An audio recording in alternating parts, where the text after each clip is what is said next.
आज मु नहीं आसी कोलकातार बहुत ही फेमस मिष्टी दई बा मिठा दही रेसिपी। बहुत ही सहज, खाइबा को बहुत अधिक टेस्टी लगे। अल्प किछिटा टिप्स और ट्रिक्स अच्छी, जदि फॉलो करके बनइबे बहुत ही टेस्टी मिठा दही आपण घरे बनै दे पारिबे। नमस्कार, मु ज्योति स्वागत करछि आपण समस्त को ज्योतिष खाना पीना रे। गोटे जागा नै जिबा, सेथिरे प्रथमे चीनीटा ढालिबा। एठी आधा कप चीनी नै छिमु आ सेथिरे 4 बड़ चम्मच पानी दे देली। 1/4 कप पानी देकी आमे आकु मेल्ट कर दबा। चीनी रे गोटे कलर आसीबो, किंतु ध्यान रखिबे चीनी कलर आसीबा स्टार्ट कला पर संगे संग पोड़ीबा आरंभ करिवो। तो जेमिति एमती गोल्डन ब्राउन कलर आसी जिवो, आमे इठी गैस टाको बंद कर दबा। गैस बंद करके ही आमे इथिरे क्षीरटा ढालिबा। एटा बिल्कुल ध्यान रखिकी आपण करिवे। बेटी गैस ऑफ कर दोची, क्षीरटा पकेली। जदि चीनीटा पोड़ी जिवो अधिक, ताले आपणक दहीर टेस्ट पिता हे जिवो। सेति पई चीनीटा को पोड़ीबा को बिल्कुल दबानी। गोल्डन ब्राउन कलर आसीबा मात्रे बंद करके क्षीरटा पकेई दबा। प्रथमे चीनी एमती गोटा गोटा देखा जिवो आपणको, किंतु धीरे धीरे क्षीर गरम होबा सहित से मेल्ट हे जिवो। तो 1 लिटर क्षीर मु एठी देइथिली आ 1/3 कप मिल्क पाउडर पकोची। अमूल पकेली एथिरे। जदि आपण Amul keema milk powder use करबा को चाहू नांती, क्षीरटा को फुटै के आपण अधा कर देई परिबे। क्षीर टिके फुटी आसिले तादरे हमें चीनी पकेइबा। से चीनीटा कलर सहित अल्प मीठा करिवो, पूरा मीठा करिवोनी। सेति पे एथिरे आउरी 1/3 कप चीनी पकेइली। तो एबे एटा पूरा भलो भाबरे मीठा हे जिवो।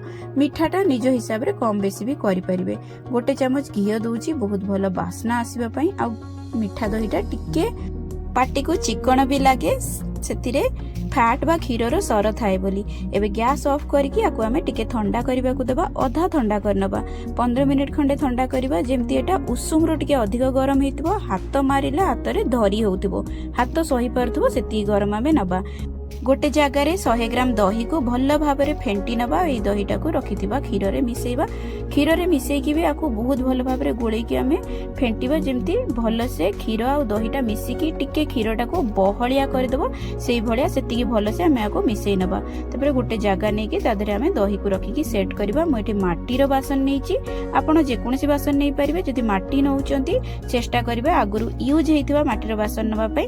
बेले बेले नुआ माटीर बासनटा माटी स्मेल दिए, बहुत अधिक माटीर स्मेल आसे, खाइबा को भल लागेनी। तो एठी मिश्रणटा को ढाळिकी मु भल भाबरे एल्युमिनियम फॉइल रैप कर दोची, जेमती ता गरमटा ता भितर टिके मेंटेन रहिबो। छोटो छोटो भी एमती आपण बनै परिबे, जेमती इंडिविजुअली जणे जणे खाइ परला भलिया, नहले पूरा फैमिली खाइया पे पूरा बड़ जगह रे भी आपण करि परिबे। जेमिति भी सुविधा हबो आपण सेही हिसाब रे करि परिबे।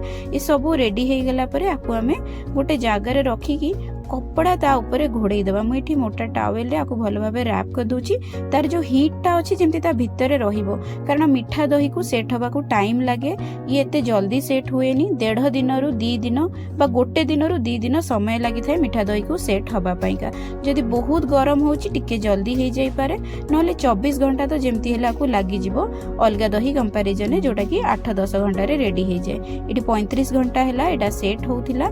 एबे आमे आकु काढी की चेक करबा, देखिबा दहीटा हमर केमती रेडी हेची। मु आशा करछि एटा हे जाइथिबो एठिकार गरम हिसाब रे। एबे देखंतु मते जाना पड़छि एटा बहुत भल भाव रे सेट हे जाइछि। बनेबा बहुत सहज। आकु देखंतु केते सुंदर से सेट हेछि, टिके भी ता जगारु हलुनी, बहुत भल भाव रे बसी जाइछि दहीटा। आशा करछि आजिर रेसिपीटी को आपण निश्चित भाव में गोटे थर ट्राई करेंगे। रेसिपीटी पसंद आसले भिडियोटी को लाइक करने को बिल्कुल भूलिबेनी। एई भली इजी आउ टेस्टी रेसिपी पाई ज्योतिष खाना पीना को सब्सक्राइब करदेबे। आ पाखरे थिबा बेल आइकन टी को प्रेस करदेले मु आगो को जहाँ भी वीडियो अपलोड करिवे आपण ताको प्रथमे देखि परिबे। देखंतु केते टेस्टी देखा होछि आ केते बढ़िया भाबरे सेट हेछि दहीटी। रहिली नमस्कार।